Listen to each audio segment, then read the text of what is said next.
There's a small bottle sitting on the shelf in nearly every Honda dealership in Japan that costs less than $2. American mechanics walk right past it. Japanese mechanics treat it like gospel. And the gap between those two habits is exactly why Tokyo taxis routinely cross 500,000 miles on the original engine, while the Civic sitting in your driveway might already be showing temperature creep at 180. This isn't about Japan having better engineers. The engines are the same. The metal is the same. The factories are sometimes literally the same plants, exporting the same parts. It comes down to one specific habit, one cheap product, and a piece of cooling system chemistry that Honda put in their own service manuals decades ago, and almost nobody outside Japan actually follows. Here's the thing, most Honda owners don't realize. Your engine doesn't really die from age. It dies from what's flowing through the cooling jackets every time you turn the key. Coolant isn't just there to stop your engine from boiling over in summer. It's a chemistry package. It's the only thing standing between your aluminum cylinder head and a slow, silent process that's eating it from the inside. And if you've been topping off your radiator with tap water from the kitchen sink, or pouring in whatever generic universal green coolant was on sale at the parts store, you've been accelerating that process without realizing it. Quietly. For years. The number one reason Hondas show up at scrapyards isn't a worn crankshaft. It isn't valve seats giving up. It isn't the ECU dying. It's head gasket failure. And head gasket failure is almost always a cooling system failure that started years before the gasket actually let go. Tap water sounds harmless. It comes out of the same faucet you drink from. But every gallon of municipal water carries trace amounts of calcium magnesium chloride, sometimes copper from older plumbing.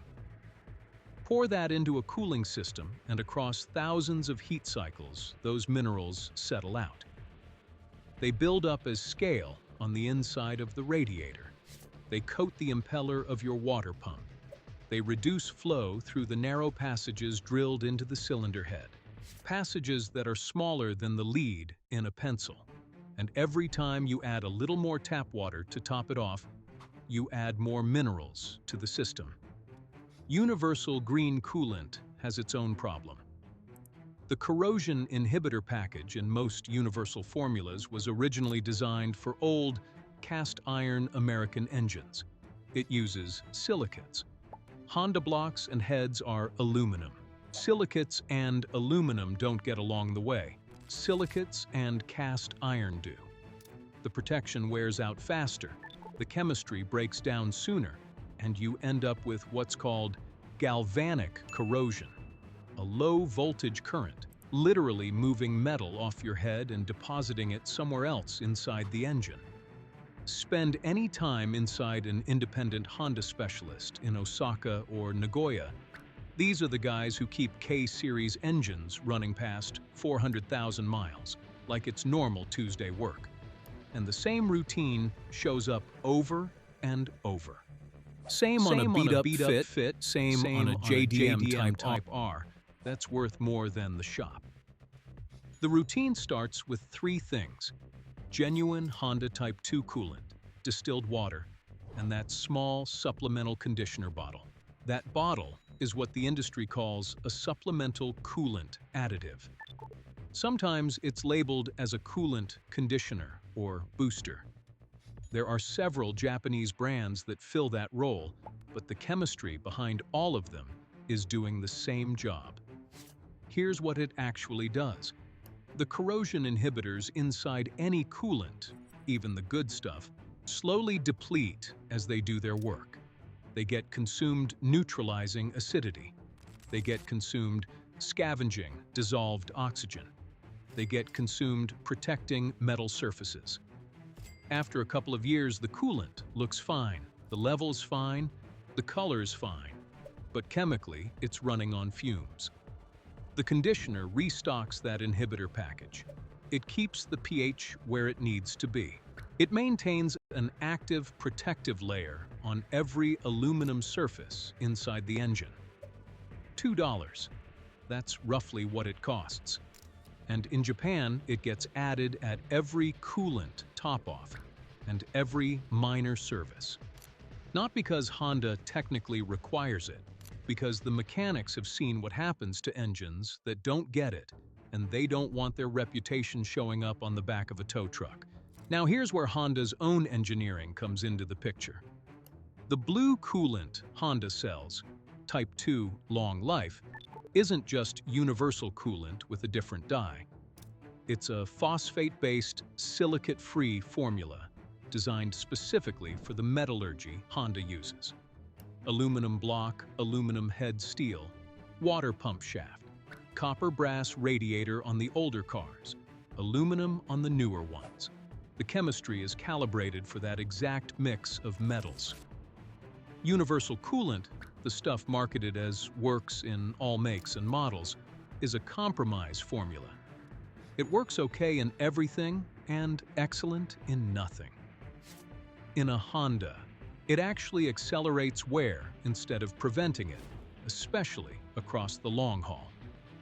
And then there's the third piece, the one that costs about $1.20 at Walmart. Distilled water. Honda's spec calls for a 50-50 mix of coolant and water. But the water has to be distilled, not filtered, not bottled spring water. Distilled.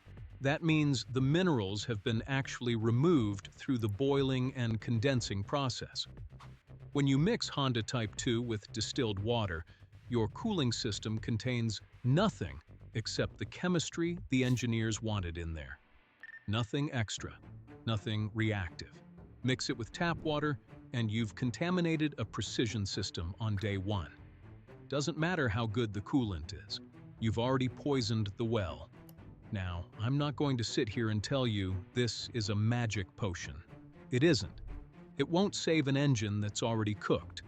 It won't fix a head gasket that's already weeping at the corner. It won't bring back a water pump that's already squealing every cold morning.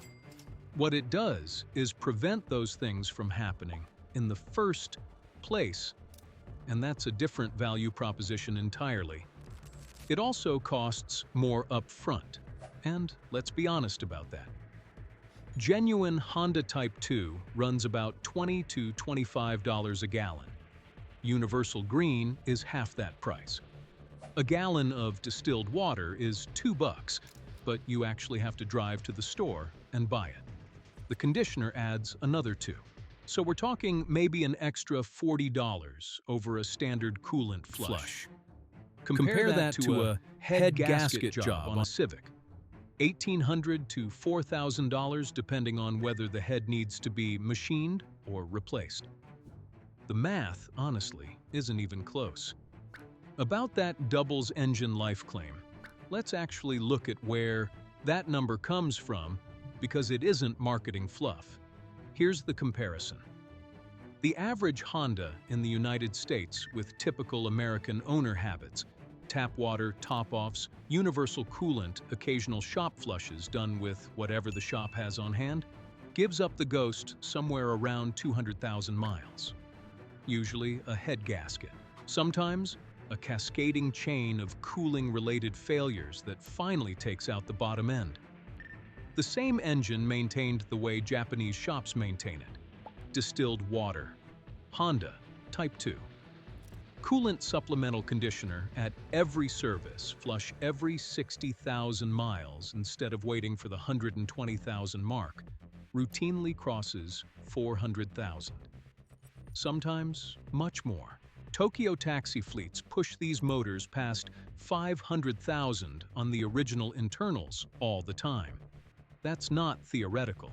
It's documented in fleet maintenance records that get published in Japanese trade journals every year. So when the title says doubles engine life, that's not exaggeration. That's the actual gap between bare minimum maintenance and the way Honda's engineers wanted these cars to be cared for. The frustrating part is that Honda's own service manual already tells you all of this. The Type 2 spec is in there. The distilled water requirement is in there. The flush interval is in there. Most American Honda owners just never read it. And most American shops are working on too many different makes and models to follow each manufacturer's specific chemistry. So the corner gets cut, tap water goes in, universal green goes in, and the engine starts dying 10 years before it had to. The $2 bottle isn't really a secret, it's just a habit. The Japanese mechanics aren't doing anything mysterious. They're doing what the manual said on every car, every time, with the cheapest possible ingredients to do it right. If you want to see what other small maintenance habits separate the Hondas that hit 400,000 miles from the ones that quit at 2, I'm working through the entire Japanese maintenance philosophy on this channel. Transmission fluid intervals, valve adjustments, the timing, chain misconceptions. All the stuff that's hiding in plain sight in the factory service manual that almost nobody actually opens. Hit subscribe so those land in your feed when they drop.